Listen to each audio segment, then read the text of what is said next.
Am I live? I feel alive. Hi, everybody. It's Mike Meyers. Welcome to the usual 2 o'clock Central Daylight Time.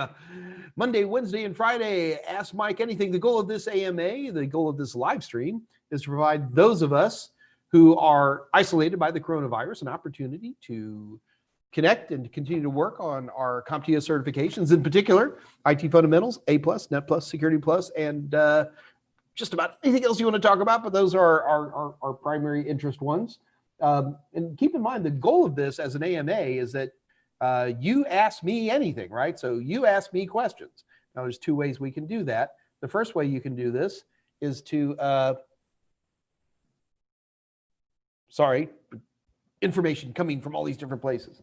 The first way is just go ahead and ask your questions in the live chat window, which is right here. Always an easy way to do it. However, if you can't, the other way you can do this is you can send me a question directly. So what I'm going to do is I'm going to type in my email address into the live chat right now. And you can just go ahead and send me your question directly. And then that way I can just go ahead and answer those questions for you any way you want. So first of all, let's make sure, is everything looking good here? So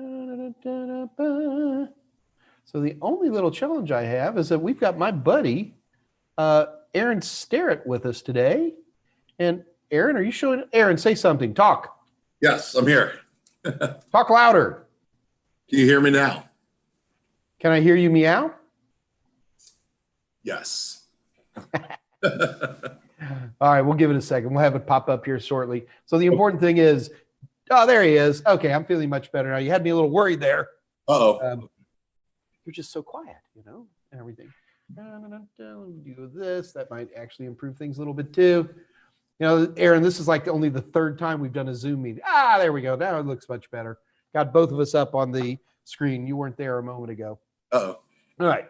So anyway, so you guys have my email address, so you can ask questions in here. I'm so glad did I see my buddy Molly in there? Hang on. Did she not show up? Taylor Brook is here. That's what I was looking for. Okay, Taylor. All right, this is just for my buddy Taylor. Taylor, do you remember the question you had on NTFS permissions, where if you had 2 people that were in a folder, and then there was a subfolder where you stopped inheritance? Is this ringing a bell? So you have a subfolder in there, and you stopped inheritance for one of those people, but then even though inheritance was stopped, and then you set a special permission that said, like, you know, view directory contents or something like that, would they be able to get to it? And the answer is, first of all, that's a really hard thing to do in Windows, because I tried it. And the answer is that I made folders, and then I gave, it was Timmy and Mike, and I gave them permissions. And then when I wanted to stop inheritance, Windows goes, wait a minute, I can stop inheritance for you. However, you've got the subfolder, and like Timmy and Mike are in there. Do you want me to just cut them off? And if I just cut them off, then they have no permissions. And then I had to go ahead and do a take control as administrator just to get the folder back. And the other way, it was like, go ahead and stop inheritance, but whatever permissions they have, leave it there. So I was able to get to it. So the answer to your question is, assuming that you would leave the permissions there, yes, they could access that folder. Does that help? Everybody's like, oh man, Mike, that was like 4 days ago. We've slept since then. Well, I remember. Pepperidge Farms always remembers. All right. Okay, so Alice is here. Good. We see some thanks. And Trevor Creets. Trevor, you're new, right? Mario D. Oh God, Americans trying to pronounce foreign accents. It's always funny. Mayshalak. Mario, am I even close? Even like halfway close? Free Thinking Mind is here. Dave Rush, Trevor Creets, Jason Daniel, Dr. Quinn. Dr. Quinn, you know, it's not a quorum without Dr. Quinn. Tolowit, of course. Brendan S. is here. Alice Pazze, my favorite Italian. My absolute favorite Italian. Okay, my 3rd most favorite Italian. One of the other ones ahead of you is Galileo, so don't be upset about that. All right. Belgium. Oh no. Mario, you're from Belgium? You're not from the Netherlands though, right? Sorry, this has been an old joke. We got a number of folks from the Netherlands, and then I kept saying they were from Belgium, and they got a little upset with me, Mario, and I will not make the mistake with you. Speaking of, there's Andre de Gooijer right there. Okay, so Andre, you and Mario need to talk. He's Belch. You're from the Netherlands. You guys might be right next to each other. All right. Shashir Rajani. Oh, goodness. All right. So anyway, first of all, you've noticed that I've got this young man with me. This is Aaron Starrett. If you guys have been hanging out with us at all during the AMAs, you've probably seen Aaron's name up there. And Aaron and a few other folks had questions about technical interviews. And so Aaron is here today. And Aaron, thank you very much for showing up. Appreciate it. Thank you. Aaron is here to act as my attractive assistant for technical interviews. So that is why Aaron's here. So Aaron, who the heck are you? Why are you here today? Sure. So a little about me. I'm from the great Hoosier state of Indiana. I've been programming for about 3 years, started self-teaching. Then I went to a coding boot camp, got associated with a lot of tech people, and then started building apps. And then I started a tech startup, and now I'm in school finishing up a data science degree. However, I'm looking to get my first tech job in the industry, like something other than what I started myself. So how did you run into me? Oh yeah, so interesting. So I was studying for the 1001 exam, and I was kind of struggling for a little bit, and my professor said, hey, check out this guy, Mike Meyers. He's awesome. He's not so dry when he teaches. So, and that was part of my problem, was the dryness of a lot of this. So read your books, LinkedIn videos, you name what the content you put out. And then I ended up passing your course and then connecting with you. I felt like your teaching, it kept it entertaining enough for me to stay engaged. Thank you. And more importantly, you are about to be looking for a job. Yes, sir. And you and a few other folks had real questions about the technical interview part of the interview process. And we had a few warm bodies who were kind enough to volunteer, but Aaron, you were lucky enough to be the one who volunteered today. So welcome aboard, man. Thank you. Thanks, so we're going to have some fun with this. Taylor Brook, I found Mike Meyers because everyone on Reddit recommended him. Yeah, that's true. Everyone on Reddit. Reddit. I'm not so that's kind of a double-edged sword there, but okay. All right, so Aaron, you got to bear with me here a little bit, buddy. First of all, I want to kind of take a look. We have some questions that might be coming in. Free thinking mind. What is the difference between 220-1001 and 220-1002? So for you guys who are not familiar with this, the CompTIA A+ certification is 2 completely separate examinations, and you have to pass both of them to become A+ certified. They always have numbers for these certifications, which always drives me crazy. People are like, well, is this the 2018 version? No, we don't use dates when we're talking about really any certification. What we're talking about are these numbers. So right now, the current CompTIA A+ certification exams are 220-1001, 220-1002. What are the differences? Well, pretty much I can make, first of all, the objectives for both of these exams are easily obtainable. You can just go to www.comptia.org and you can actually look in detail what the objectives are for each of these exams. But I can make it pretty easy for you. And that is, the 1001 is, what is this? How long is that? What color is this? Right? So we're talking about, what does an RJ45 EIA TIA 568A connection look like? What does a Intel 1156 CPU look like? What's the difference between DDR3 versus DDR4 RAM? So it's really kind of recognition and identification kind of a thing. The 1002 is almost exclusively scenario questions. You've got a problem in device manager. How do you know that? You're going into disk management. You need to create a partition. You are in Linux, and you want to be able to see the contents of a particular directory. So that's really the big difference between the 1001 and the 1002. 1001 is identification. 1002 is fixed scenarios kind of a thing. All right. Ruben's back. We're in trouble, Aaron. Oh, Ruben. Rooban, Ruben. Come on, man.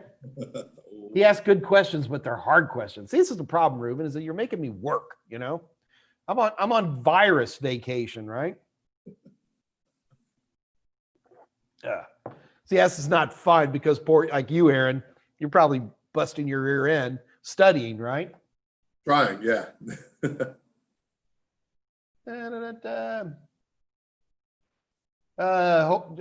Sorry, Aaron, we got questions coming in all the time.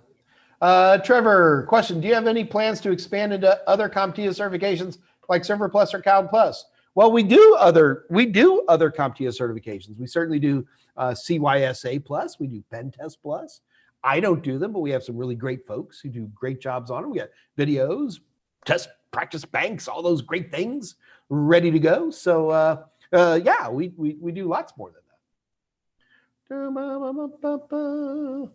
Yeah, Ruben. Yes, Ruben, you're trouble. But I love you. I love having you here. It's all welcome. Welcome, welcome, welcome. You don't hard ask. Ruben says he doesn't ask hard questions at all. It's all good, brother. Roberto Abarca Hernandez. Good Irish name there. I passed my Network Plus and have some programming network skills. I'm going to have an interview by phone for an entry-level net administration. Phone interview in 2 hours. Any tips? Yeah. Mellow out. Look, there's tremendous demand for techs right now. Yes, these are remote jobs and things like that. But the biggest thing I can tell you, well, number one, don't lie. Okay. Generally not a good idea. Don't be afraid to say, I don't know. And then secondarily, show enthusiasm, show joy, show passion. That's what sells people more than anything else. People worry. Last week we were talking about this. I don't know, Aaron, if you were on this one, when we were looking at all these different studies when Elaine Batzer was on. Oh, that was a good one. Yeah. That was a good one. And one of the things we looked at is that nobody can ever fill all the job requirements ever. One of the biggest things that hirers, not just necessarily human resources, people who hire folks look for is, does this person look like that they'll match the culture of our company? That's even more important than technical skills. How amazing is that? So I think that's a big one. I think it's very important.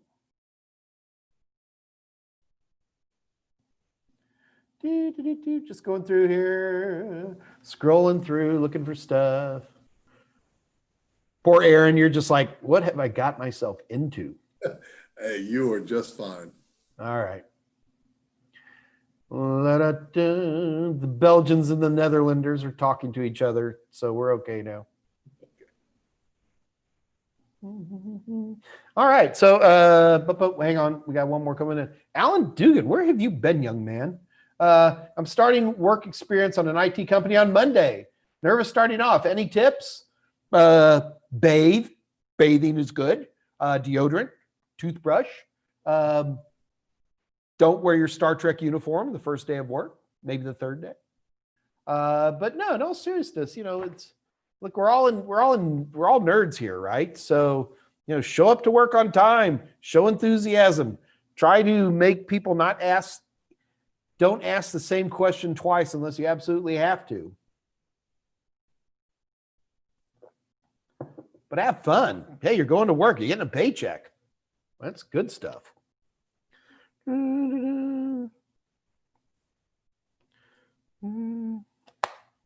Sorry, stuff comes in on the phone even while we're talking. All right, what else we got here?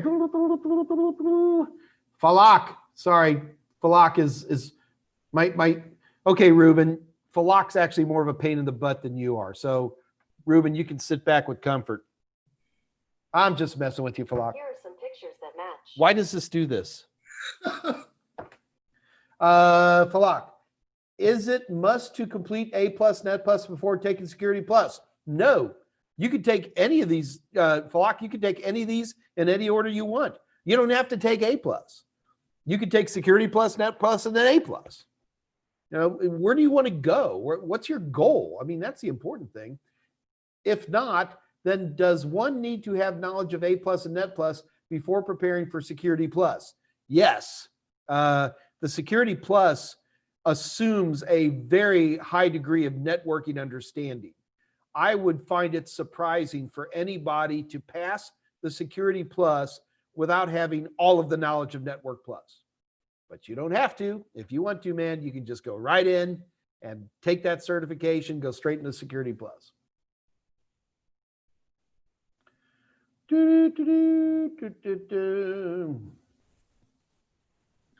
Yeah, Scott. Okay, so we actually, little sideboard here. Aaron, are you a gamer at all? Just like 2K Madden. That's it. I'm not like a serious gamer. Dude. Yeah, sorry. So, like me and Scott, we used to play, God, what was it? Before World of Warcraft came out. It was a Sony game. I forgot the name of the game. It was one of the first MMORPGs. We're going way back here. EverQuest, that's right.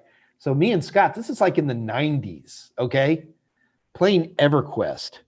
And so me and Scott and our buddy Joachim and a few others, we've been doing MMORPGs like, well, a long time, since God was a teenager. And so there's actually a new game coming up that we've been looking at, and we'll see. It actually has siege weapons. So I like siege weapons. You give me a trebuchet, I'm always a troublemaker. Does anybody see my corpse? Oh, good God. I'm getting a song behind that. Aaron, I'm actually just reading the live chat. There's some. Tolowit, you were a beta tester for Ultima Online. So, oh God, who's the owner of Ultima Online? What was the guy's name? Scott, help. Lord. So Ultima Online, Lord British. So we actually know Lord British personally, both Scott and I. You guys have heard of like Civil War reenactors? Well, me and Scott were like medieval reenactors. And yes, we look good in tights. And so Lord British, I don't remember the gentleman's real name anymore. God, it's been a while. He actually went up to Mir and did all this stuff. Anyway, so this guy built here in Texas, he built this little medieval village. And yeah, a lot of fun. Old things, going way back. Hang on, we got some more tech questions here.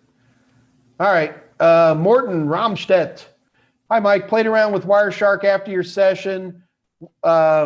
When looking at a TCP package, you have a source port and a destination port. I know the destination port, like the well-known port, yeah. But what is the source? Oh, sure. What is a source port?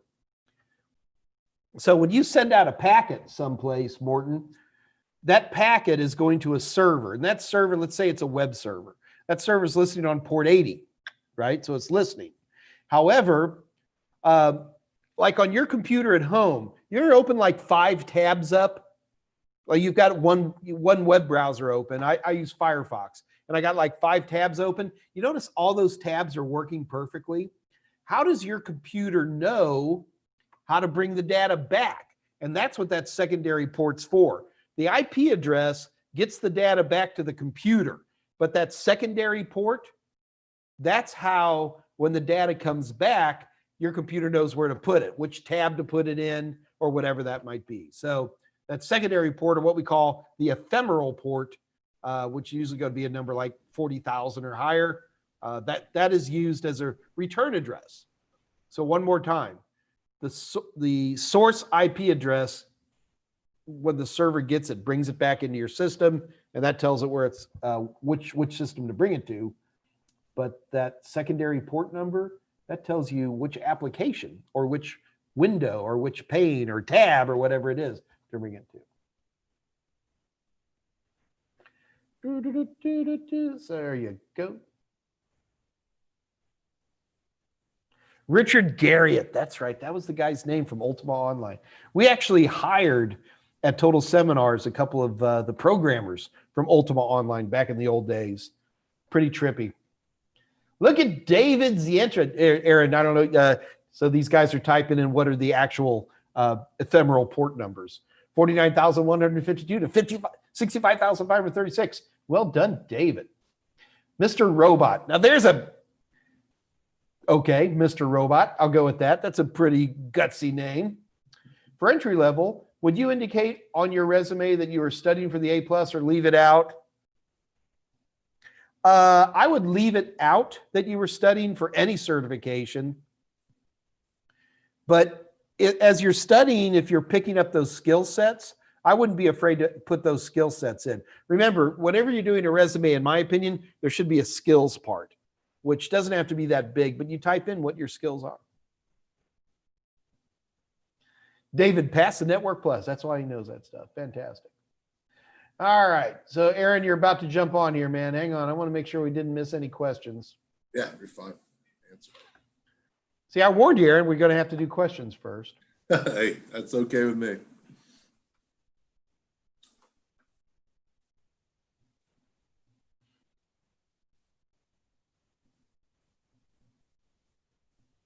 Hang on, guys. Just scrolling through. I am curious, though. Why would you not put something down that you are studying? Like if you're halfway through it, right, you're about to take your exam. Was that? I mean, first of all, I don't think you could be wrong either way on that, Aaron. To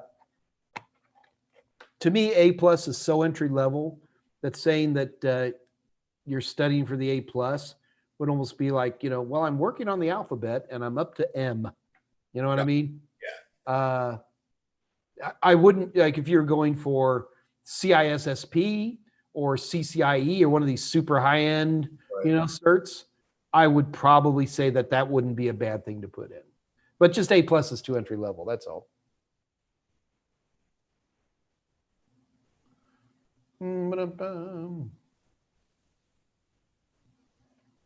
Firkin, would you include studying for a cert in a cover letter? Nope, I would not.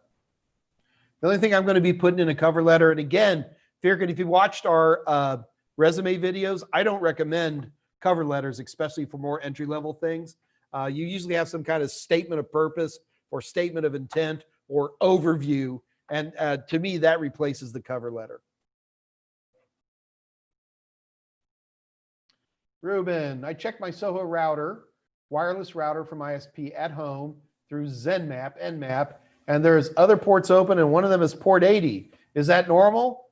Yeah, I guess if you're looking at your, ooh, Aaron, I'm going to pick on you. Aaron, ready? So this guy's asking that he's looking on his router, and he sees that port 80 is open. Okay.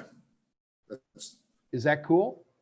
Yeah, that's good. I mean, you have to be able, that's your HTTP. You got to be able to access your. Exactly right. Yeah, I mean, the router has a web interface, right? Right. So you open up your web browser and you type in 192.168.1.1 or whatever your router is. And the reason that interface comes up because it's listed on port 80. Ah, well done, Aaron. Now I'm going to have to ask you harder questions. Uh-oh.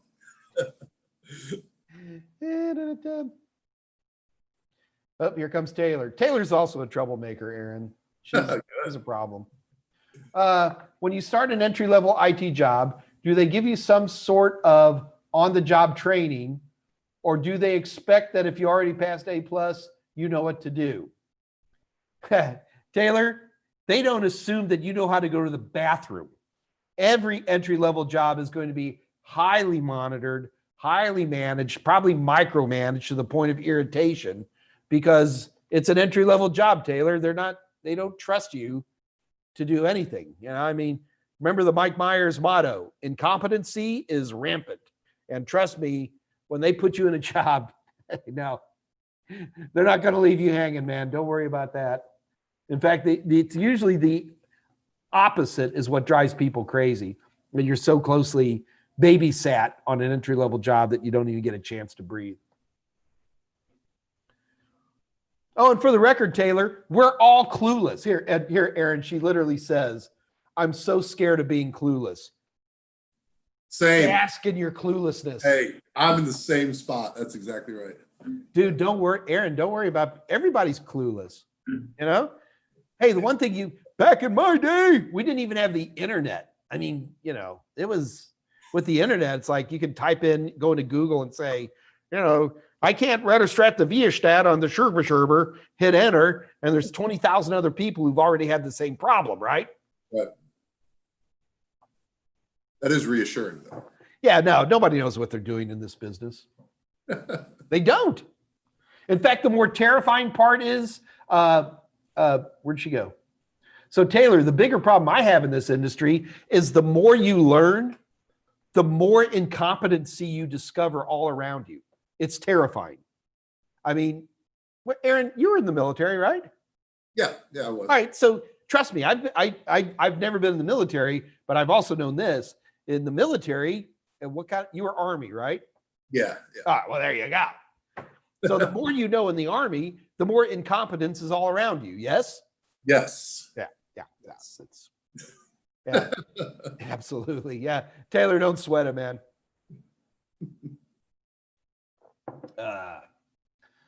Hang on, Aaron. We're getting a bunch of questions in again, which is good. So you guys remember today, and the whole reason Aaron is on here today is we're going to go through some tech interview scenarios, okay? So we got plenty of time. It's only going to take us, Aaron, maybe 15, 20 minutes for you and I to do our spiel. But in the meantime, I still want to grab these questions if you don't mind. Is that okay? Yeah, no, absolutely. That's what we're here for, yeah. Trevor, tips for data center jobs, certifications. If I have A+, Net+, Security+, are these relevant to a data center? Yes. What certs could I build on to get those jobs? Trevor, go get a job, man. You have plenty of certifications. Go get a job. Stop. Look, certifications are never going to get you a job. The only thing certifications can ever do is put your name at the top of a stack of resumes, okay? Go get some work. Right now, Amazon data centers all over the United States, for sure. It's pretty hard work. I'm not going to sit there and tell you it's great work or that it even pays very well. It's like $15.80 an hour for starters, but they're all hiring. They're all hiring like crazy. Go get a job, okay? Go get a job. Aaron, what does he need to do? Go get a job. Damn straight. Go get a job. You have all the certifications you need. Actually, what you need to do, Trevor, is what is today? Friday? Was it Wednesday when we had Jessica here? Aaron, were you around for that one? Yeah. Yes, I was Wednesday. Yeah. So Jessica Dickerson was like, "Here's where you go to apply. Here are the companies. Here's what you got to do." And yeah, go work. You have plenty of certifications to get entry-level jobs. And if you watch that video from Wednesday, we were talking about how do you get entry-level IT security jobs, okay? So please, Trevor, watch that video. It's just from 2 days ago, and it will help you. Go get a job.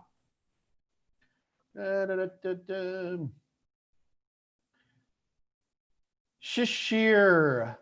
Mike, I have 8 years of experience in identity and access management SailPoint in India. Do you suggest getting security?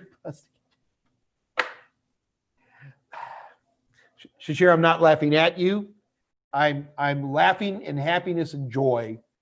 Unless, is the coronavirus really impacting India? Aaron, have you heard anything about this?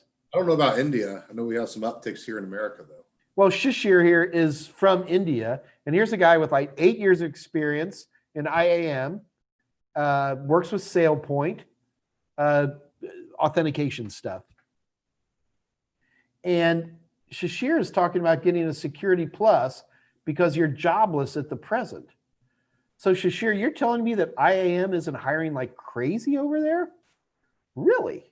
I don't have an answer to that. I'm going to have to really pay attention to what's going on in India. So Shishir, I mean, you would probably go for a Security Plus if you're looking to move over into a new entry-level job. Shishir, I'm going to type in my email address I mean, anybody can do this, but I'm putting this in for Shashir.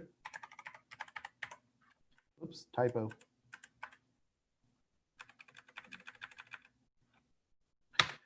Shashir, send me an email and let's just talk about how the job market is in India right now. I mean, is it just a regional thing? Are you like in Bangalore or something like that? Which has always been a hopping place. But, give me some insight on what's happening there. Right now in the United States, if you are relatively competent, if you inhale oxygen and exhale carbon dioxide, and if you have at least the beginnings of bilateral symmetry, work is available. A lot of work is available. So, but I don't know what's going on in India. Luke Steiner. Hi, Mike. Big fan. Hey, Luke.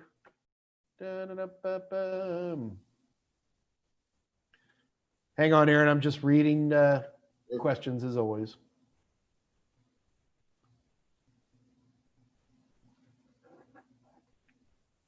I mean, the Security Plus would never be bad to get, though, if you want to get.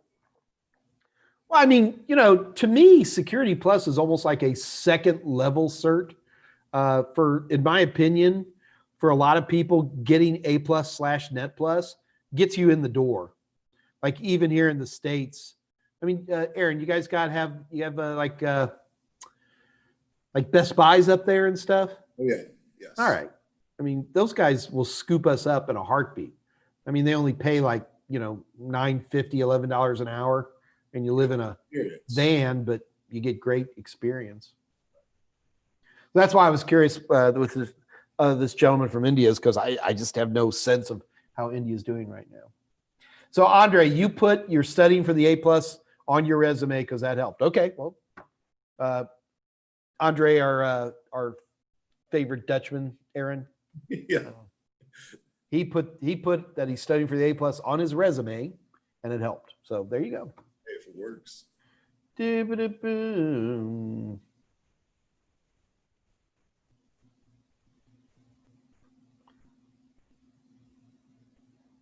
Yes, Alice, get a job.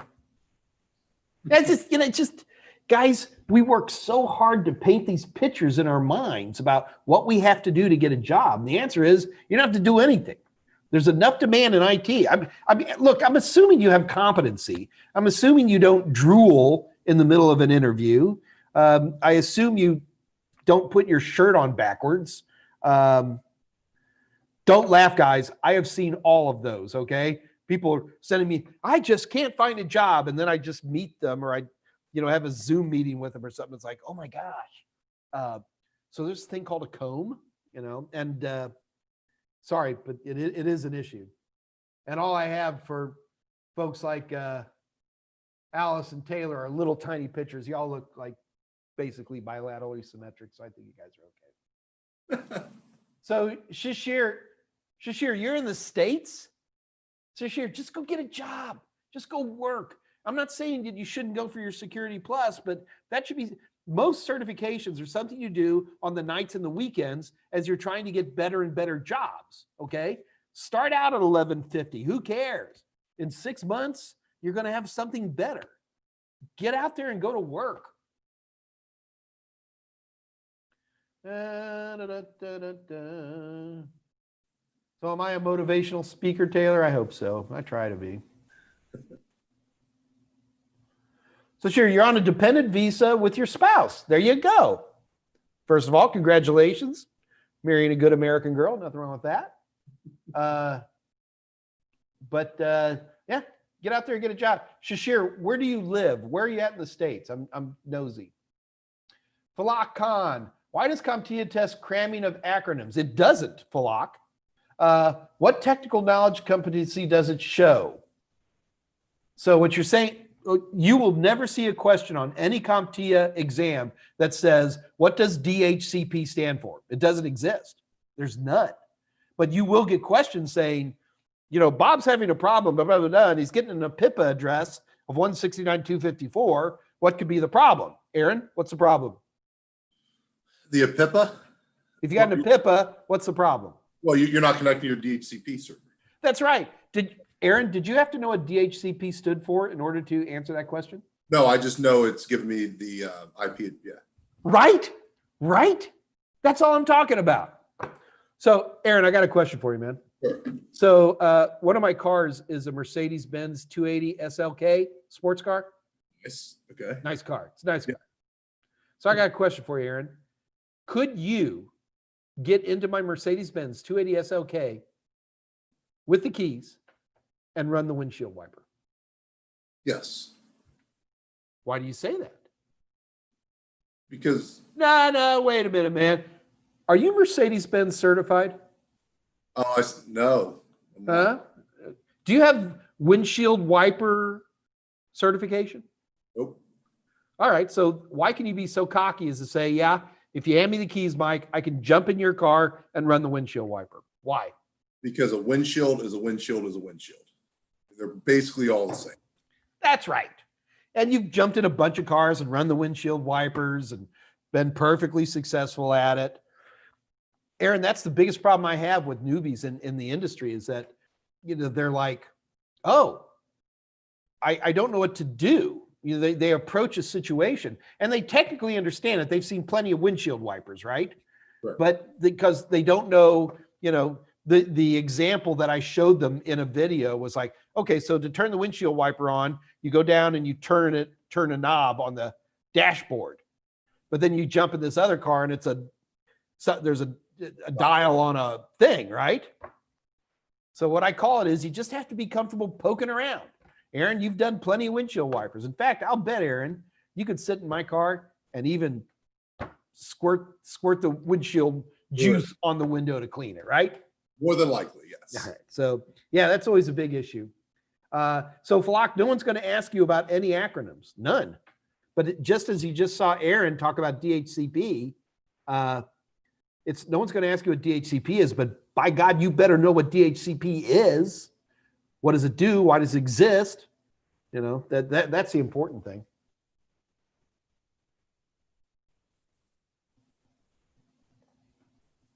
Yes, Shashir, I'm looking forward to you emailing me directly, please.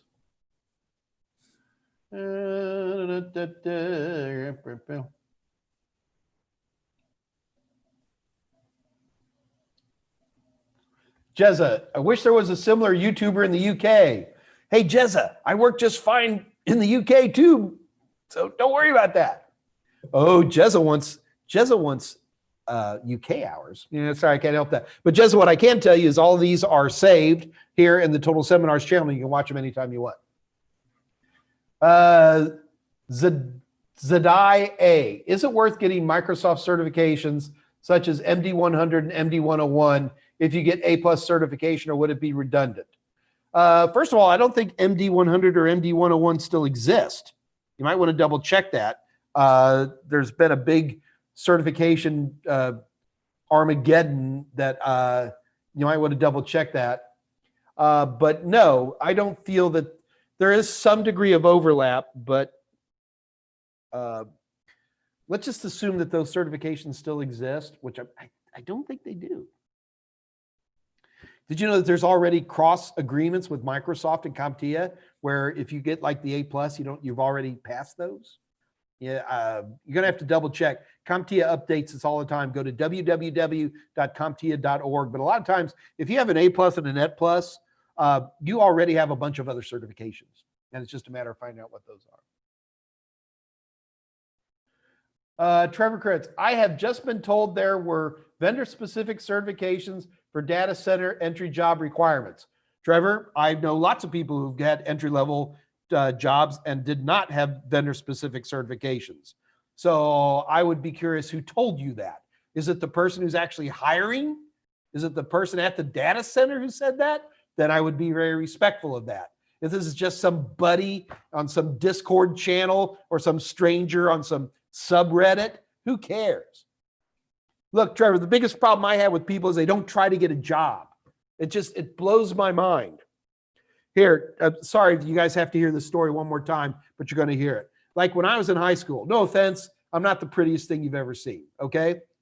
But when I was in high school, I always got to date all like these cheerleaders and the super smart, amazing gals and all that. You know why? Because I asked them out. I just said, "You're great. Can we go out?" And here's little 5'6" Mike little short, dumpy dude dating all these cute gals because I asked. And there is a direct analogy here to jobs. Number one, when you see job listings, they're going to put all kinds of garbage, even on entry-level jobs, to try to keep the cowards from applying because they don't want cowards to work for them. They want gutsy, progressive, passionate people. So they'll put crap in that job requirement that says, oh, well, you need this, that, and the other. You ignore it. Guys, go back to the video we talked about 2 days ago. And one of the best hiring people in the industry who literally told you this. Ignore that stuff. You find somebody, you find the job you want, just like I found the pretty girls I like, and you ask them out for a date. You ask them for a job. You will be shocked. Man, I'm sorry, Aaron. We really were going to be talking about technical interviews by now, brother, but just bear with me, okay? Go for it. Yeah, you're good. Right, sorry, man. Sorry. These guys are getting me passionate, man. They're getting me That's passionate. good, man. Keep it going. Yeah. Get out of my way. All right. But you go for the jobs. Just go for them. Listen, on your first entry-level job, your first IT job, if you don't generate 200 resumes, now most of those will be electronic, but if you don't generate 200 resumes, at best, you're going to get 10 interviews back. And from that, you're going to get one job. One. That's normal. That's good. Look, guys, it's passion. It's excitement. It's energy. Those are the big things. In fact, like if you're an older person, the biggest thing I warn older people, and when I say older, I mean 40 plus, who are like job retrainers and stuff, is they come in and it's just like, wow, they're like dementors. They just suck all the energy out of the room. And well, you know, and I need this. And, you know, back in my day, you know, and it's like, wow, why would anybody hire somebody like that? You have somebody who comes in, man, they're sitting on the edge of the chair. They're prepared. They know something about the business. You know, even if they just went on the webpage and got some basic ideas of what this company does. And they ask, you know, good questions and stuff like that. And, you know, all right, I'm done, Aaron. You're on a roll there.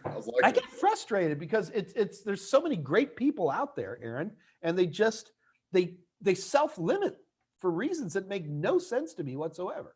I think a lot of that goes back to the imposter syndrome that I believe Elaine was talking about.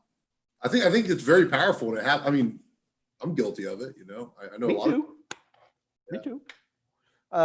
Yeah, but it is an issue. But look, the most obnoxious, competitive people on earth are nerds. Seriously. So here, Aaron, what are some of the stereotypical things of nerddom? Lack of eye contact, terse responses. They seem distracted, right?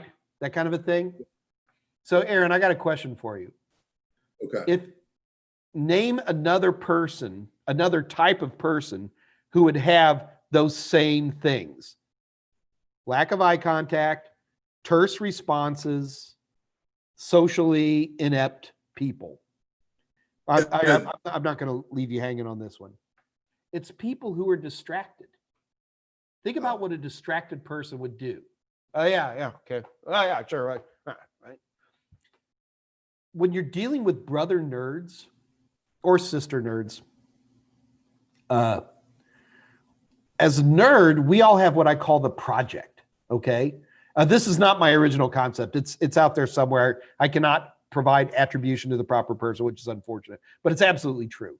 And that is, all nerds have a project, okay? So let me give you an example right now. My project right now, Aaron, is I'm gonna panic to get out the new Security Plus book. Big panic for me, okay? And like even sitting here working with you guys today, honestly, you're getting about 25% of my brain. The other 75% is still working on how I'm going to explain SIEM principles along with SNMP, okay? So actually, Aaron, I have a question for you. Do you have a project in your brain right now? Yes. Tell me about it. The 1002 certification. Been studying for that. Perfect example. It's a perfect example. So what happens for nerds like us is we all have projects, and that there's only a small percentage of us look outside the project.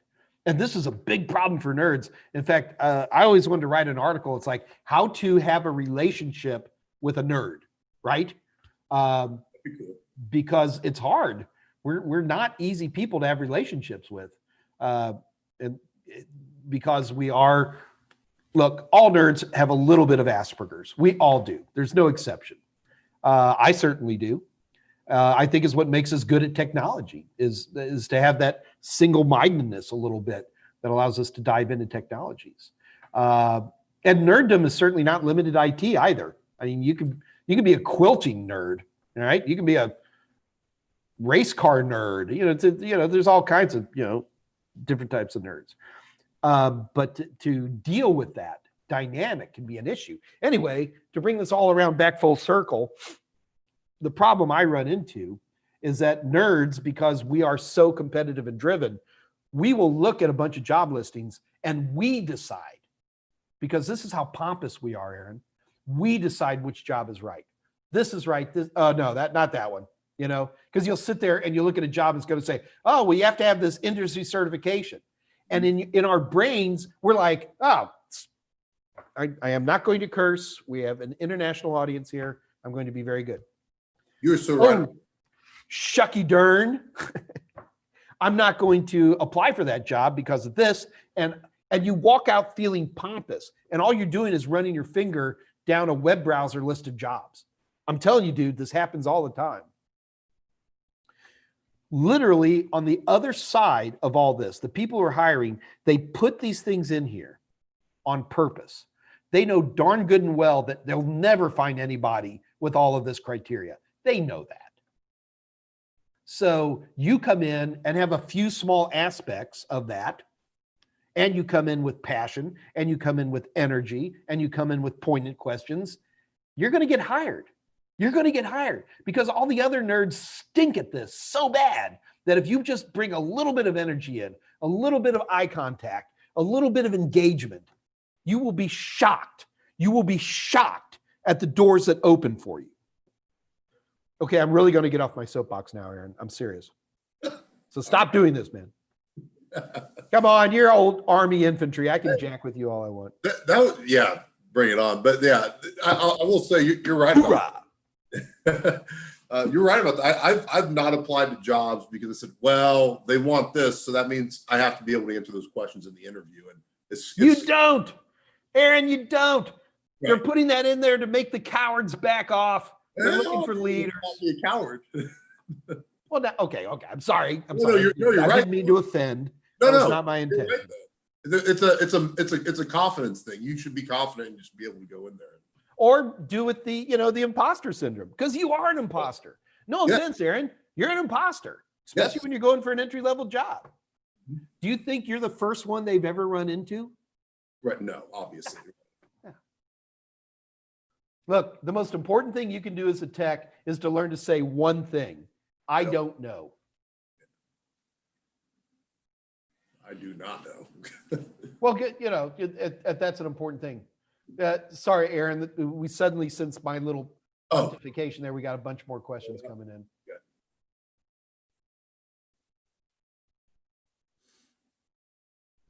Well, Taylor, just because your school asks a question, what does DHCP stand for? Trust me, nobody in the real world is ever going to ask you. I would turn around and ask the school, yeah, I know what DHCP is. The only person who cares about these acronyms? Scott Jernigan. Because when I get in books or I do videos, I never remember DHCP. God, Aaron, do you know what DHCP is off the top of your head? Dynamic Host Control Protocol? Yeah, okay. Who cares? Right, doesn't matter. One thing I can guarantee you, Aaron, if I hand you a DHCP server, you will be able to run the windshield wipers. Right. Right? Right. That's all I want. Get my IP address. That's all I need. There you go. Falak Khan, would you get someone from the UK like Jessica on your channel who could advise about UK job market? Falak, I don't know anybody in the UK who does what Jessica does. But I'll keep looking. I will keep looking, I promise. I have been looking.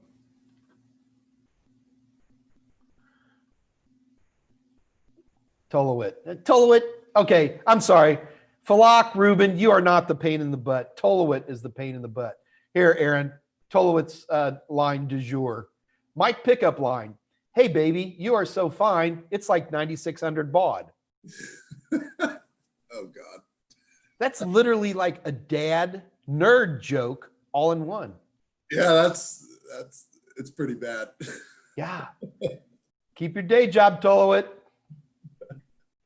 Okay, Mario, our Belgian. Good.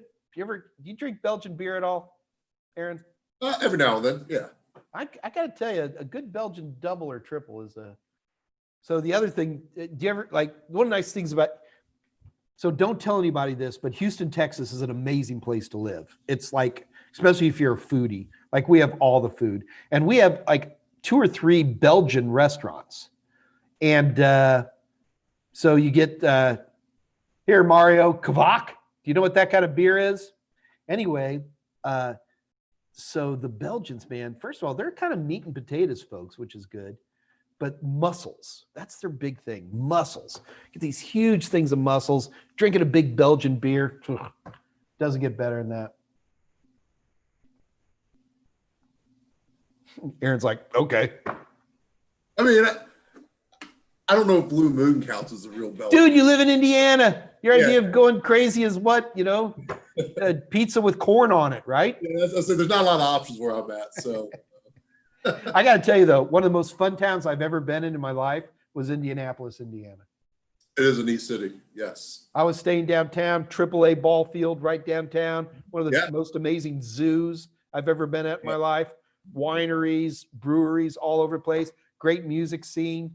Although you bowl with little balls instead of using proper bowling balls. Oh, you're talking the glow in the dark thing they have? Or the duck pin. Oh, right. Like little tiny pins. Yeah. Yeah, it's a neat city. It's a little hidden gem here in the Midwest. So All right. So after all this, poor Mario actually has a question. All right. So I have a question. I have 10 plus years in IT and no certificates except a reference letter from a PC shop. All right. Well, then, Mario, listen. The whole reason certifications exist is because we don't know you, right? Certifications, and there's way over 750 IT certifications out there today, are simply a way for you to put a pin on your chest to show potential recruiters or customers that you have a certain skill set. That's all it is, okay? So Mario, you've got all this experience and all this. It would seem to me people would jump to have an experienced tech. If you were here in the States, we'd love to have you. That's for darn sure. So what I'm trying to tell you is there's lots of people out there who don't need any certifications. Yes, I know I sell certifications for a living, but I'm going to tell you right now, there's plenty of people out there who simply do not need certifications because they're well established in their job and whatever they're doing, and they're fine. Okay? So it sounds like, Mario, you said you have a question, but you don't really have a question. You just tell me you have all these certifications. So wait a minute. Hold on. You might have a question here.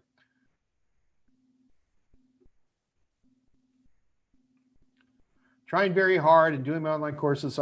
So Mario, why do you have to have these certificates? Are you applying for jobs and you're unsuccessful? I say this is Mario, guy. I know, Aaron, you're not seeing this. I'm trying to help. I say certificates is only paper. Well, no, I mean, it's paper that says that you show a certain amount of skill. I say if you can do the work, it is worth much more than paper.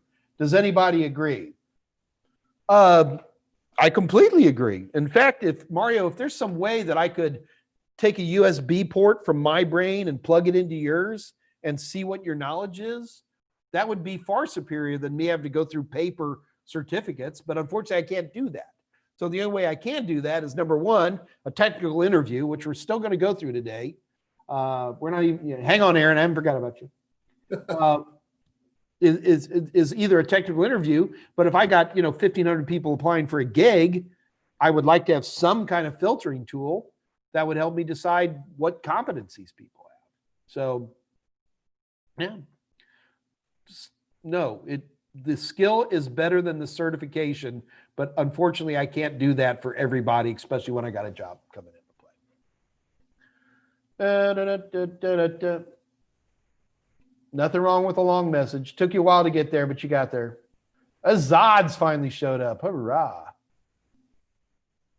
CompTIA is yeah, Dr. Quinn, I heard that CompTIA is partnering with ZipRecruiter to help folks get jobs.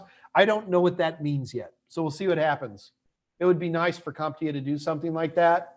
And it might be a big deal. So, you know, those of you who are looking for jobs, especially if you've passed any form of CompTIA certification, we should look into this. So I do see that CompTIA announced that they were partnering with ZipRecruiter. I don't know what that means. I don't know where they're going to go with that. But fingers crossed, it could be something great. All right, looking forward. Do we have any more questions?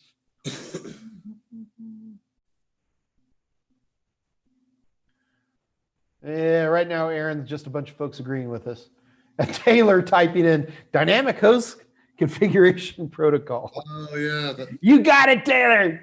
You rock. Oh, Scott Jerning, you got it too. 10 points to Taylor and 20 points to Gryffindor. Yeah, that's right. Scott's the editor. Duvel. Oh, now we're talking about beers. Stella Artois. Oh, Stella. Schwartz Edda. There's another good Irish name there. Question. Absolute clarity on end-to-end process of vulnerability instances identification to closure. What are the top two or three vulnerability scanning tools used in the industry? Nmap is probably number one. There's a bunch of Windows-based tools. SolarWinds, their vulnerability tool is very popular. These are all free, by the way. That would be my answer.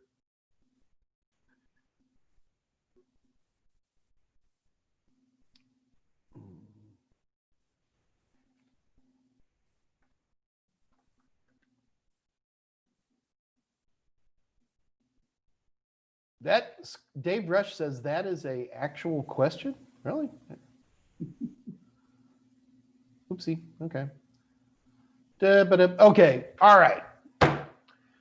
Guys, let's go ahead and get started. The whole goal for today is, and the whole reason Aaron's up here talking with me today, is we were going to be talking about the issues that come into play with a technical interview. So Aaron has been kind enough to volunteer to help go through some scenarios. This isn't going to take very long, Aaron, I promise. But I'm having so much fun keeping you up here, talking with me. I'm enjoying it. Hope I'm not offending you too much, man. Yeah, no. So, so anyway, what I want to talk about today is how the technical interview works. So first of all, technical interviews don't always have to happen per se. Like, for example, if you're going to get a job with a smaller firm, a lot of times the actual interview you're going through will go through a lot of stuff, including technical issues, okay? Secondly, technical doesn't necessarily mean IT nerd stuff. A technical interview means that it's going to be going over details that directly apply to the aspect of the job you're doing, okay? So there could be a lot of soft skills stuff in a technical interview if your job requires soft skills. So just so you guys know, Aaron and I, we spoke yesterday to put this all together, and we've decided that Aaron is applying. What did we decide on, Aaron? Entry-level help desk, I believe. That's right. So what we're going to be doing is like an entry-level help desk gig, okay? So in this particular gig, it's going to be, you know, a high school degree or a AA degree would be nice. There is no assumption of any certification, although we would like to see A+ certification or the equivalent of skills. We call it an entry-level job, but we say 12 to 18 months experience. Isn't that funny, Aaron? It's entry-level, but they ask for 12 to 18 months experience. Why are they doing that? To weed out the cowards. To weed out the cowards. That's all they're doing there, okay? All right, so So are you okay with that criteria, Aaron? Yeah, I'm good with that. All right, so that's what we're going to go with. So anyway, coming back to the technical interview. So it's really important that when we talk about technical interviews, don't think that I'm going to be asking you what, a SATA versus a Pataport looks like, okay? I'm not saying those questions won't pop up. And on this particular help desk situation, some basic A+ knowledge is important, okay? So that's a clue of the kind of questions I'll ask you technically. Is that fair? Fair. All right. As you get into larger organizations, technical interviews can become much more complicated. In certain organizations, a technical interview can be actually treated as a formal technical interview where you are interviewed. This is completely separate from your primary interview, or it could be done over the phone, okay? That can come into play. The other thing is that technical interviews can often manifest as a project. So they sit you down at a computer. I am not kidding. They sit you down at a computer and they go, here's a scenario. What would you do?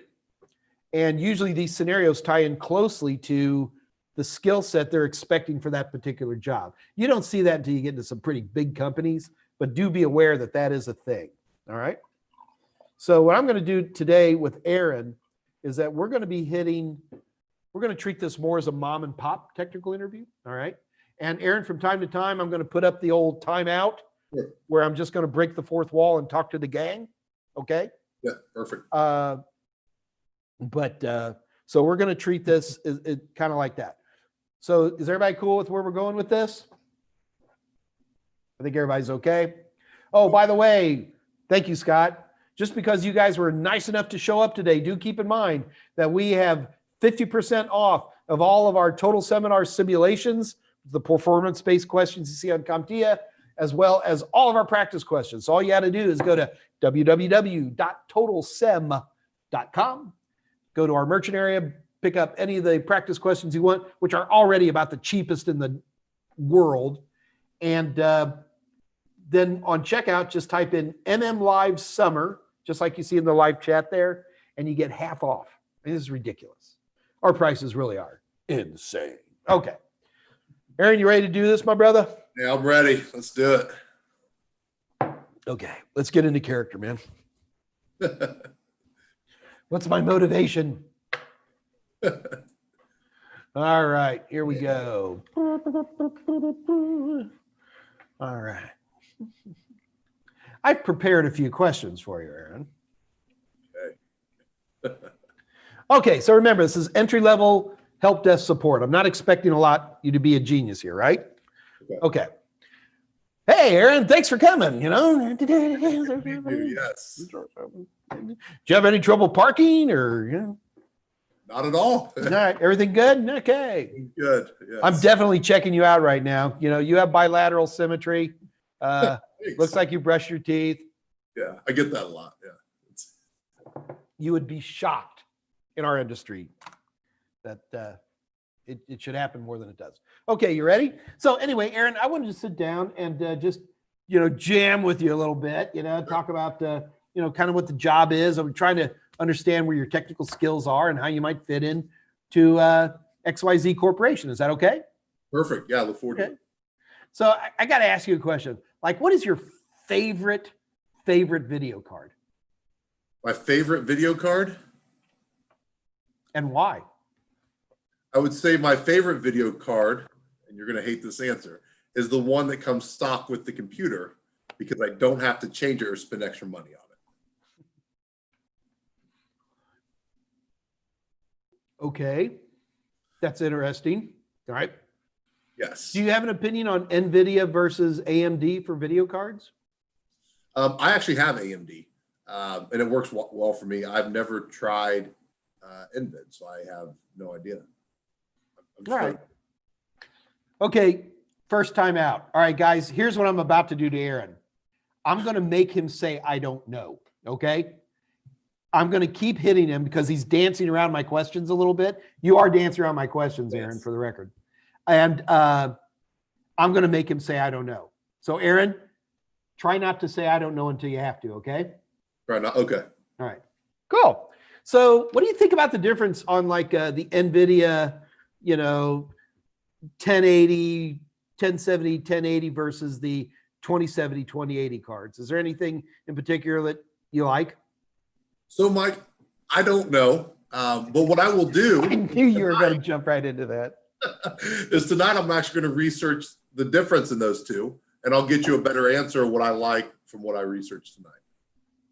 All right, I'll go with that. The important thing is you said, I don't know. And in a technical interview, it's because nobody knows everything. We just don't. Now I know the job because I'm the manager of that job. So I can ask a lot of technical interview questions that zero in on that. But, and I've been with interviewers who make you say, I don't know 5 or 6 times. It can be pretty tricky. Okay, you ready? So this is a help desk question. Ready, Aaron? Sure. So what do you think you would find most rewarding about working at a help desk? Well, I guess it's kind of 2-part. One, you're getting in at the entry level, so you're learning everything from the ground up, which experience and learning is probably the biggest thing I'm looking for. And then 2, you're directly, personally working with people fixing, their equipment and their networks in the office. So you're actually seeing the impact that you're making. Cool. So, Aaron, a big part of working at a help desk like this is that, you're most of the time it's just a voice on a phone, right?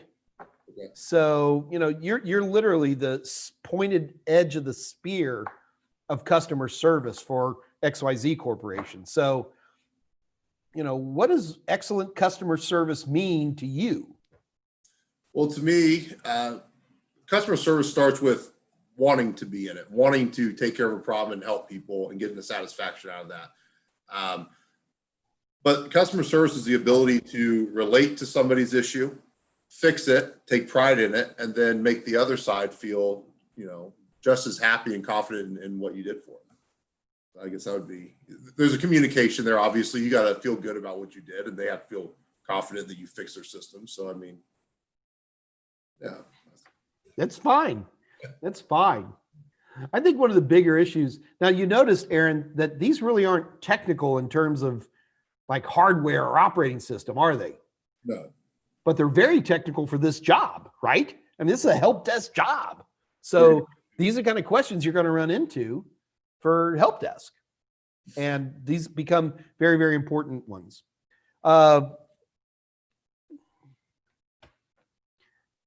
What else can we do in terms of help desk questions? So we're talking about mass storage, because product XYZ gets saved on hard drives a lot, Aaron. Okay. So is there a particular type of mass storage that you have a stronger affinity towards versus others? Well, I mean, I'd obviously want everything to be SSD, so it's a little more reliable and sturdy. I'd also probably back things up using a cloud for my storage, but there's some security issues with that. However, in the 1002, of course, you're supposed to have backups to your backups and then check them periodically. So I would say I'd probably, for my storage, I'd probably have a bunch of SSD, and then I would use a cloud storage to back everything up from there just in case. So which one's faster, NVMe or SATA? Non-volatile or SATA. You guessed. You had 50-50 odds and you were wrong, Aaron. You techno-babbled me. Ba, ba, ba, ba. He's a techno-babbler. No, you techno-babbled me. And the board goes back. So is it non-volatile memory? Is that the? Don't worry about it. Okay. Dang it, Scott. What does NVMe stand for? I forget.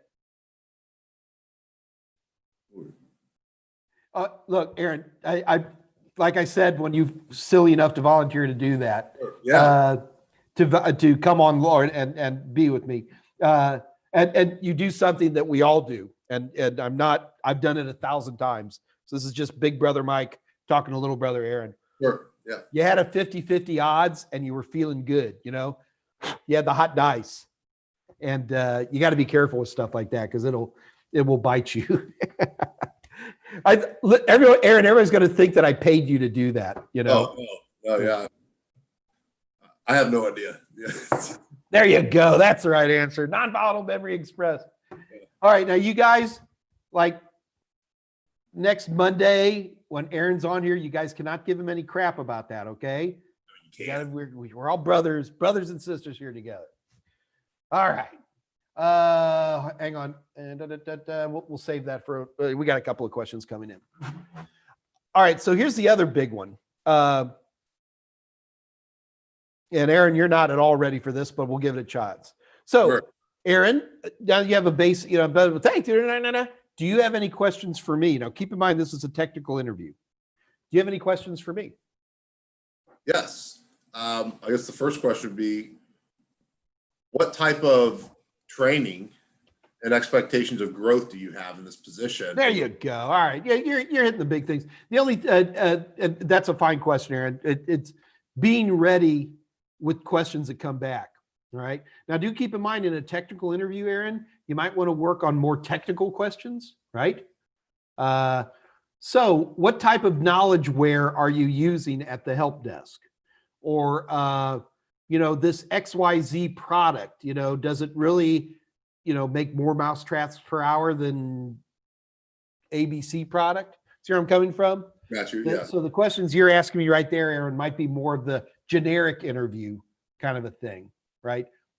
And again, Their technology. if it's a mom and pop, this all could be the same interview. So that's why I'm not going to tell you what you just said was wrong, because it could always work either way. Okay. Poor Taylor Brook, Aaron Taylor Brook's like, I don't remember NVMe and I passed 1001. There you go. Well, you did good. That's what I was thinking. I was like, hey, I don't even. Same here. All right. Okay, so we do, Aaron, bear with me since you and I have been practicing.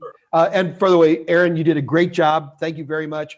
Big round of applause to you, sir, for having the chutzpah to volunteer to help out. And I thank you for that. I'm going to scroll up real quick, Aaron, and I just want to make sure that we didn't miss any critical questions. Sure.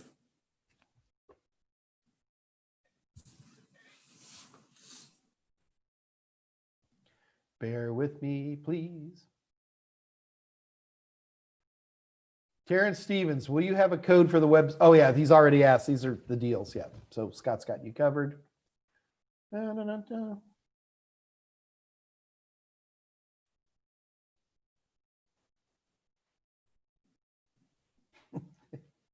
So Aaron, these guys are, they're, I almost should have told you to leave it up because they're helping you out.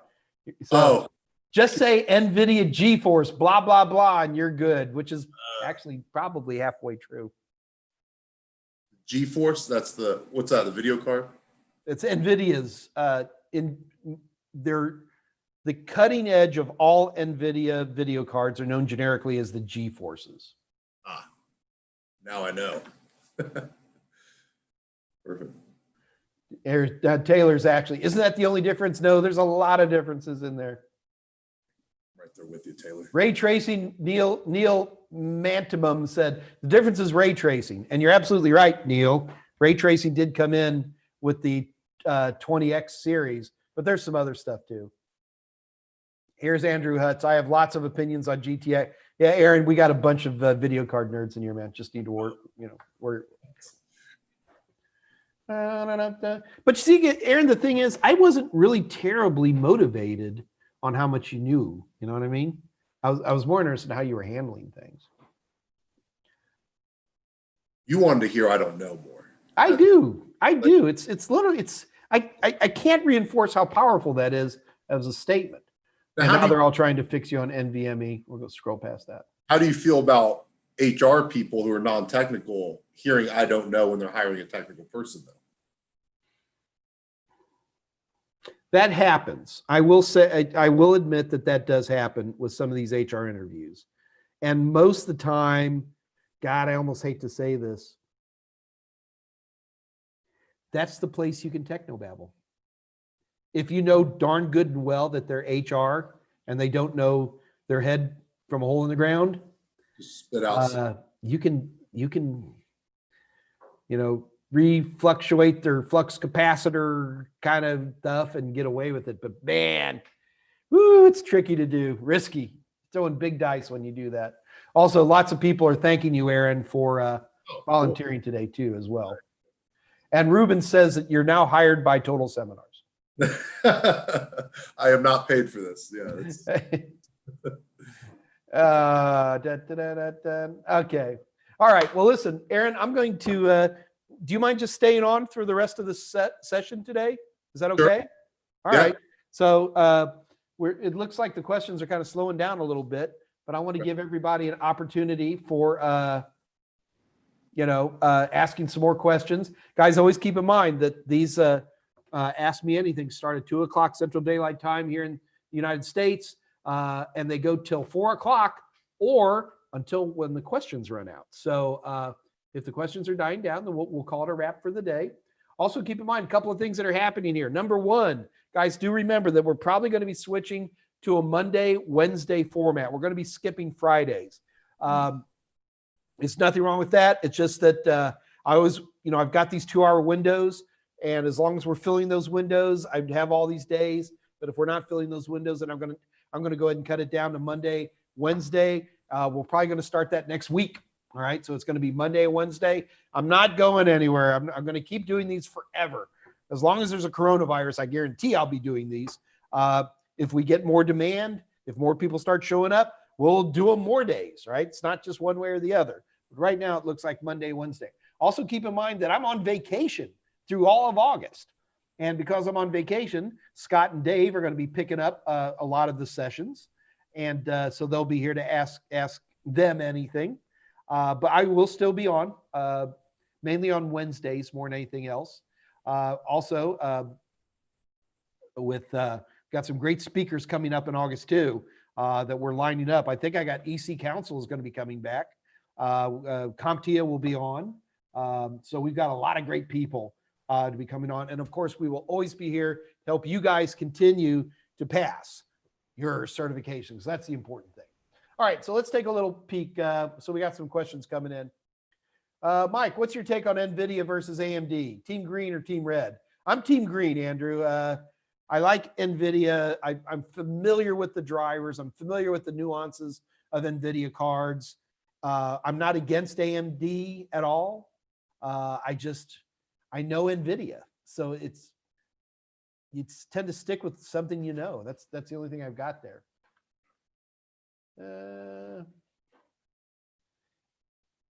E. White, here's a good one, Aaron. You ready, Aaron? Okay. Can you say I don't know for the tell me about yourself question? Hey, I have a good something to add there. And this is my professor said this. He said when you're asked that question, which I didn't do it today, but he said you should never just answer that. You should always say, "What about me would you like to know?" So you're not divulging too much information. Yeah, tell me about yourself, or where do you see yourself in 5 years, are considered like loser questions. And in fact, if somebody asked me that question, I would now have worries about the interviewer, to be honest with you. When you get on any YouTube video on how to do an interview, those are like the first two things it says, never say these. Neil Mantidum, is it worth obtaining an Intel Optane memory even if I have an SSD? Oh, those are those, I know what you're talking about. Those are the RAM disk cards. No, I would think it'd be a complete waste of time.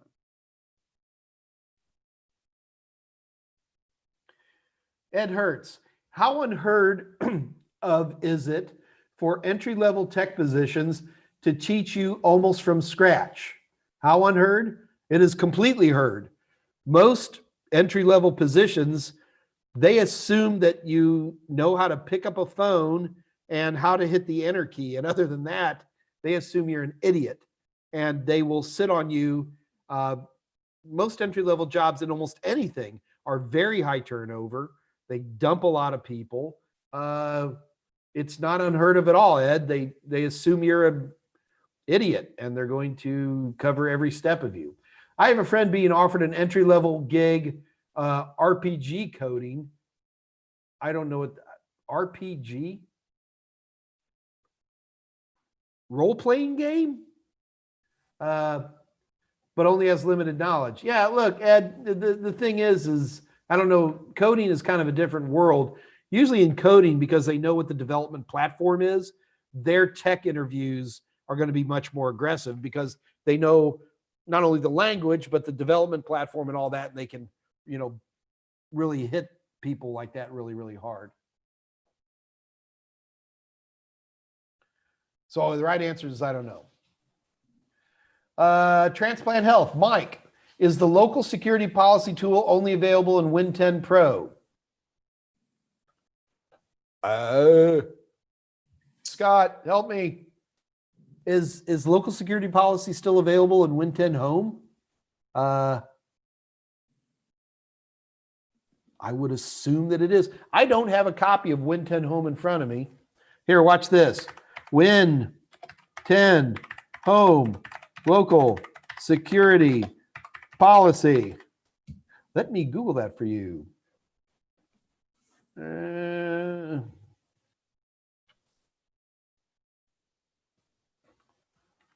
Scanning.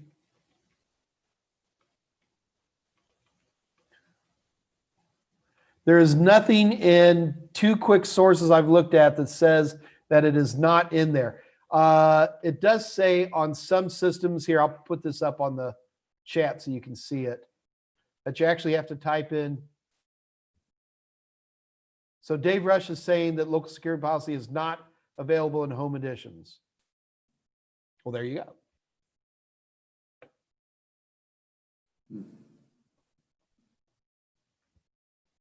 Taylor Brook, question about dynamic DNS. I know dynamic DNS is used to map a domain name to the WAN IP address, yes. But why do routers give you a choice of domains? Shouldn't that cost money?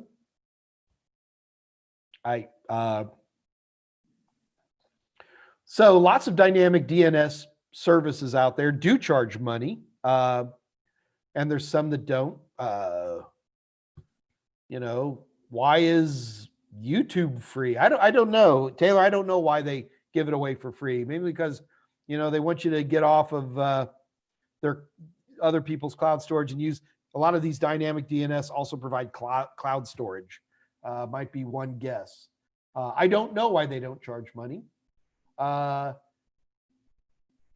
is your question. Why do routers give you a choice? Why do they give you a choice of domains? Well,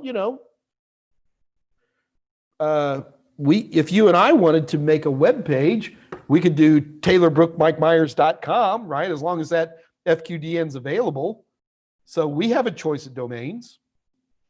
Also, do keep in mind, Taylor, not all of these domains give you a choice. DNS.org. Yeah, I think they do give you choices. Trying to think of one that doesn't off the top of my head. Oh, ACES. So like ACES dynamic DNS service is usually like mydns.aces.com or something like that. They don't give choices on that. So shouldn't that cost money? No, if people want to give stuff away for free, they do it.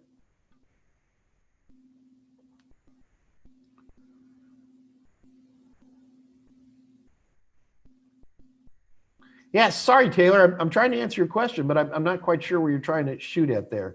LBOE just shows back up. Excellent. Zendai A, what's the best way to make use of Windows Event Viewer? There's a lot of info in the logs that are difficult to understand. Yeah. Yes, there's a ton of, I go into Event Viewer all the time and there's tons of stuff in there. I don't have a clue what it is. See what I got on here. I think the biggest thing that we deal with when it comes to Event Viewer, you're going into Event Viewer because something's happening that's making you unhappy, right? I mean, that's why you go in, is there's something happening, I want to see what's going on. So for me, if I'm going into Event Viewer to look for trouble, there's usually a time period when that trouble took place. And within that stack of errors that I don't recognize, I'm going to start doing some research to recognize what they are. So that would be the one thing. The other place that Event Viewer would come into play would be if I'm actually going into my security policies and I'm setting up things like, for example, I'm going into a security policy and I'm going to require complicated passwords, which is a very famous security policy setting in Windows. Then I'm going to go into Event Viewer to see how that policy's doing. And even in that case, I may not quickly recognize the event where people are not logging in with complicated passwords, for example, or something like that, but I will quickly figure it out. Nobody knows what all the different errors are in Event Viewer. Nobody does. When Microsoft does a pretty good job of when you go into a particular issue, you can look at it. There's a lot of information, but most of the time, if it's completely messy, you're going to find yourself Googling that Event Viewer message to figure out what the heck they're saying, and that is normal.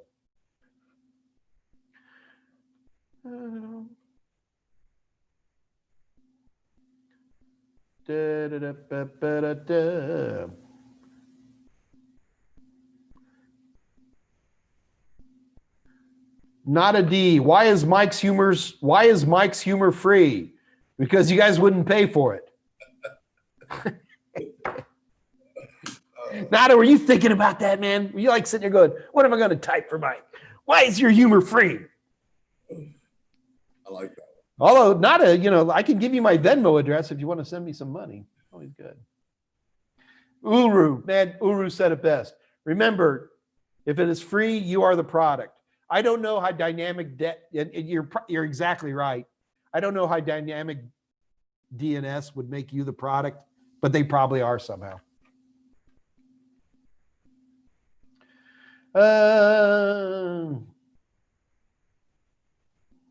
Yeah, those cards definitely make the operating system load faster. That's for sure. Schwartzella, what are the different teams that you will end up working with to resolve vulnerability? What are the different teams? Schwartz, I'm not sure what you're asking me, my friend. What are the different teams that you will end up working with to resolve vulnerabilities? So you mean like, okay, I think I know what you're trying to say. Within an enterprise, who deals with vulnerability issues? Well, usually that's going to start off, there's some kind of securities organization within your enterprise that does reviews of security controls. And how are we doing here? How are we doing there? You know, last time we got together 6 months ago, have we had any break-ins since then? What's out there in terms of new vulnerabilities that we need to be dealing with? So it's kind of like a committee thing. They usually meet, depending on the organization, about every 90 days, every 120 days. But the thing is that there's other groups. Sorry, I'm talking too much. We have other groups out there that are reacting quickly to stuff. And these groups are usually retroactively then going in and saying, how are we dealing with that type of thing? So I think that's what you're trying to say. So you're going to have some type of managerial team that's deciding, what direction they're going to be going. You're probably going to have change management teams that are going to be dealing with vulnerability issues based on whatever, upgrading operating systems, that kind of stuff. You're going to have an incident response team. Incident response teams are going to be dealing with, highly reactive issues that are happening right now. We just got a router punched into or something like that. They're going to be dealing with that stuff. So those would be some of the teams.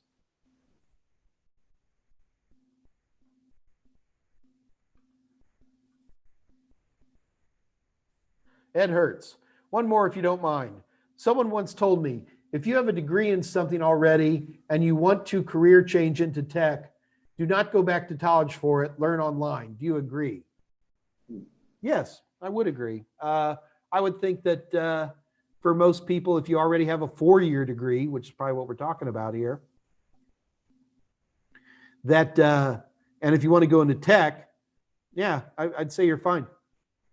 Scott Jernigan works for me and he's got a history degree. So there you go.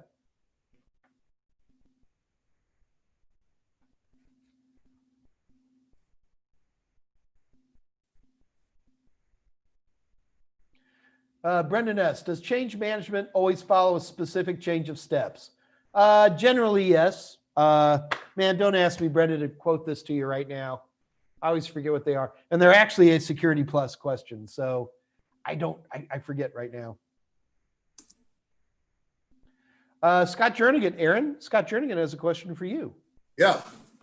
When are you sitting for the 1002 exam? Next week. Next week? Next week. So, right. Friday next week. So. Oh, excellent. All right. And how are you prepping for it? So I've already went through the book. I've read all what I was going to read. I've been doing some labs online through our school, and then practice tests. I think just practice tests over and over and over, because it shows you the categories you're getting wrong, so you can go back and reread those sections, and then going over some of the labs can kind of help submit it in for me because I'm actually doing it. But practice tests like crazy because it helps you go back and good man. So Aaron, the other question I have is, whose training materials are you using? Well, so I have yours and I have my school. So I like the different sources because your tests are different than what my school provides. Absolutely. And I always preach everybody, if you're pounding on practice questions, always try to use 2 different sets of practice questions, because no matter how hard you try to not paint those into a certain tone, you're going to do that.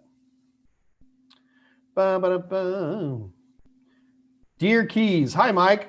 I've learned all the port numbers. All right.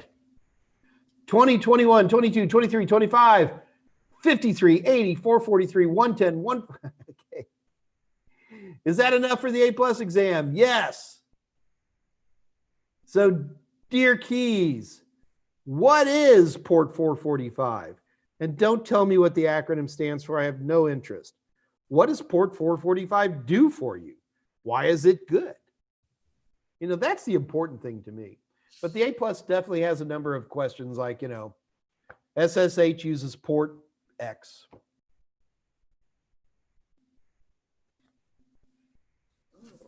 Ruben says, good luck to you, Aaron. Oh, thank you. Cool. Yeah. See, dear Ruben, both you guys. So I told them, what is 445? You know what they did, Aaron? They typed in SMB. Yeah. But they didn't say it was for file transferring or file sharing. Yeah. And what else? File sharing and? File sharing in, man, I don't know. Computer names. Computer names. Oh, yeah, okay. Yeah, well, so 445 replaced the old NetBIOS 137, 138, 139s. Dear Keys, old NetBIOS. No, SMB is the new NetBIOS. But yeah, I think we're saying the right thing. All right, Ruben, dear, you guys did good. All right, you guys did good. You did great. I'm happy. See, Taylor, you just did it. Sever message block. Taylor, what is that? What does server message block mean? What does SMB mean? It means, like Aaron just said, it's folder, not really file sharing, folder sharing, right? Printer sharing and work group names. I mean, that's really what that's all about, right?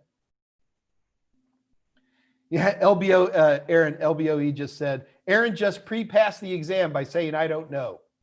Hey, there you go. All right, guys, it looks like we're slowing down a little bit, so we're going to go ahead and cut it out a little bit. Come back this next Monday. You guys all have a fantastic weekend.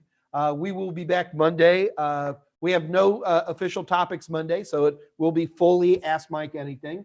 Aaron, you going to be back online Monday? Of course, yes. All right, cool. And again, Aaron, thanks so much for putting up with all this silliness. I really do appreciate your help out. And good luck, man, taking the 1002 next week, man. Also, I appreciate it. Hey, thank you for having me on. And no problem. I'll do anything for the Army guys. And, anyway, guys, so do keep in mind we got good specials for this week. Y'all have an amazing weekend. Stay out of trouble. And until then, this is your little Uncle Mikey saying good night to all of you. Aaron, you got to say good night with me. Ready? Okay. Good night. Bye, guys.